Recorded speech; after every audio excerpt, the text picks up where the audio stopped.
to 1976, a French journalist wrote regretfully of the gutted downtown area that it had once seemed to belong to, the Orient of Chateaubriand and Nerval. He was right about the place, of course, especially so far as a European was concerned.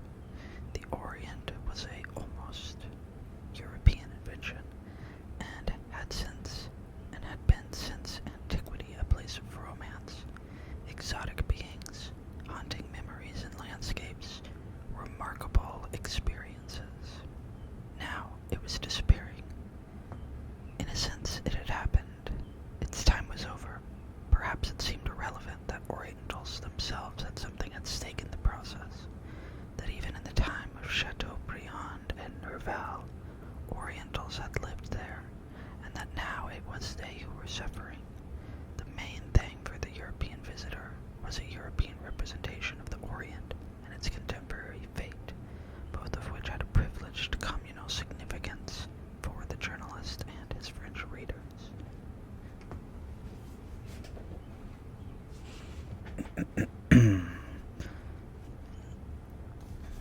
Americans will not feel quite the same about the Orient, which for them is much more likely to be associated very differently with the Far East, China and Japan mainly. Unlike the Americans, the French and the British, less so the Germans, Russians, Spanish, Portuguese, Italians, and Swiss, have a long tradition of what I shall be calling Orientalism, a way of coming to terms with the Orient that is based on the Orient's special place in European Western experience. The Orient is not only adjacent to Europe, it is also the place of Europe's greatest and richest and oldest colonies, the source of its civilizations and languages, its cultural contestant, and one of its deepest and most recurring images of the other.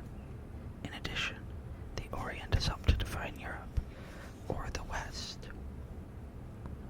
as its contrasting image, idea, personality, experience.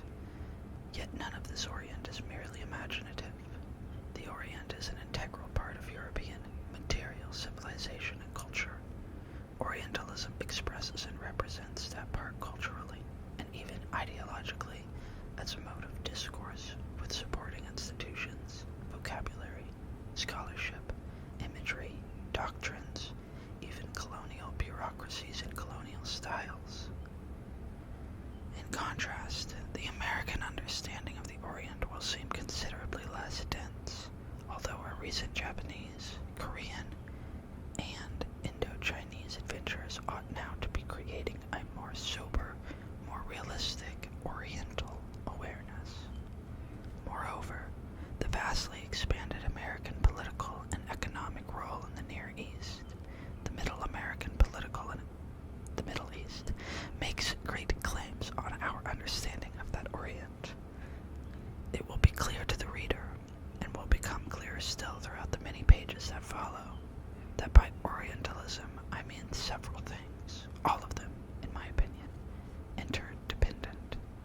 The most readily accepted designation for Orientalism is an academic one, and indeed the label still serves in a number of academic institutions. Anyone who teaches, writes about, or researches the Orient, and this applies whether or not this person is an anthropologist, sociologist, historian, or philologist, either in its specific or its general aspects, is an Orientalist, and what he or she does is Orientalism.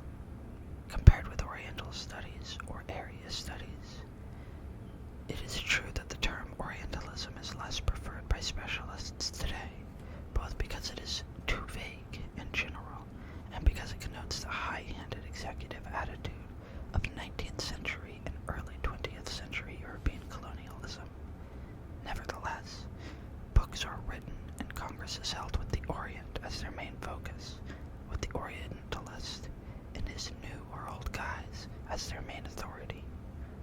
The point is that even if it does not survive as it once did, Orientalism lives on academically through its doctrines and theses about the Orient and the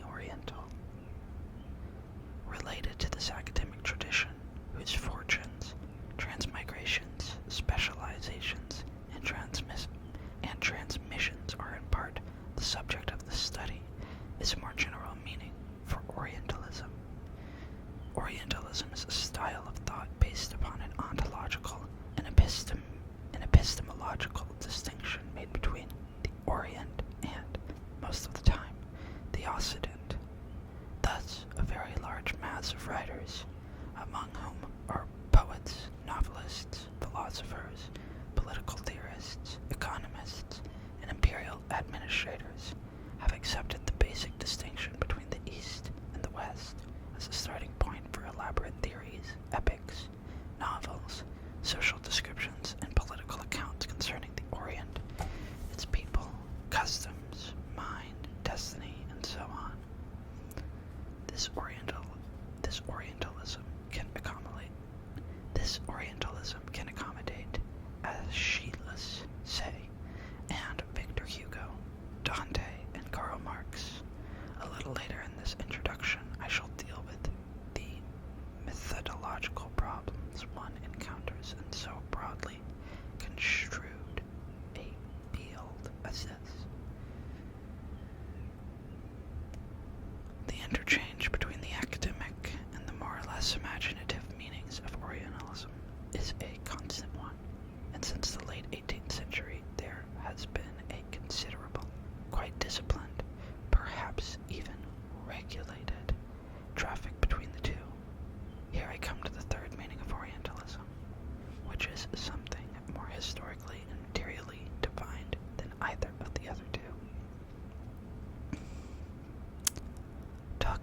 Taking the late 18th century as a very roughly defined starting point, Orientalism can be discussed and analyzed as a corporate institution for dealing with the Orient, dealing with it by making statements about it, authorizing views of it, describing it by teaching it, settling it, ruling over it. In short, Orientalism is a Western style for dominating, restructuring, and having authority over the Orient. I have found it useful here to employ Michel Foucault's notion of a discourse, as described by him in The Archaeology of Knowledge and in Discipline and Punish, to identify Orientalism. My contention is that without examining Orientalism as a discourse, one cannot possibly understand the enormously systematic discipline by which European culture was able to manage and even produce the Orient politically, sociologically, militarily, ideologically, scientifically, and imaginatively during the post-Enlightenment period. Moreover, so authoritative a position did Orientalism have that I believe no one writing, thinking, or acting on the Orient could do so without taking account of the limitations on thought and action imposed by Orientalism. In brief, because of Orientalism, the Orient was not, and is not, a free subject of thought or action. This is not to say that Orientalism unilaterally determines what can be said about the Orient, but that it is the whole network of interests inevitably brought to bear on, and therefore always involved in, any occasion when that peculiar entity, the Orient, is in question. How this happens is what this book tries to demonstrate. It also tries to show that European culture gained in strength and identity by setting itself off against the Orient as a sort of surrogate and even underground self. Historically and culturally, there is a quantitative as well as qualitative difference between the Franco-British involvement in the Orient and, until the period of American ascendancy after World War II, the involvement of every other European and Atlantic power. To speak of Orientalism, therefore, is to speak mainly, although not exclusively, of a British and French cultural enterprise, a project whose dimensions take in such disparate realms as the imagination itself, the whole of India and the Levant, the biblical texts and the biblical lands, the spice trade, colonial armies, and a long tradition of colonial administrators, a formidable scholarly corpus, innumerable Oriental experts and hands, and Oriental professors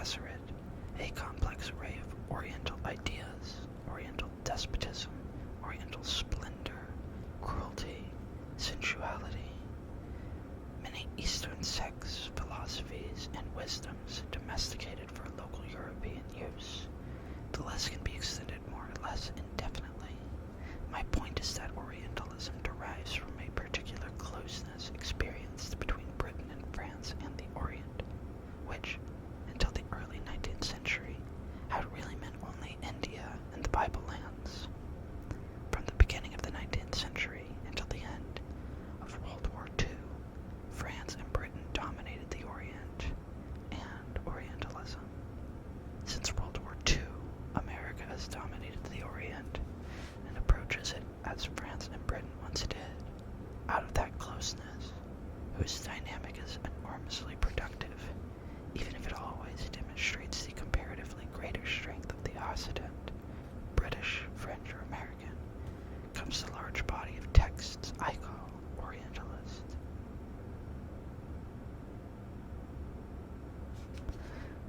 It should be said at once that even with the generous number of books and authors that I examine, there is a much larger number, and I simply have had to leave out. My argument, however, depends neither upon an exhaustive catalogue of texts dealing with the Orient, nor upon a clearly delimited set of texts, authors, and ideas that together make up the Orientalist canon. I have depended instead upon a different methodological alternative, whose backbone in a sense is the set of historical generalizations I have so far been making in this introduction, and it is these I want now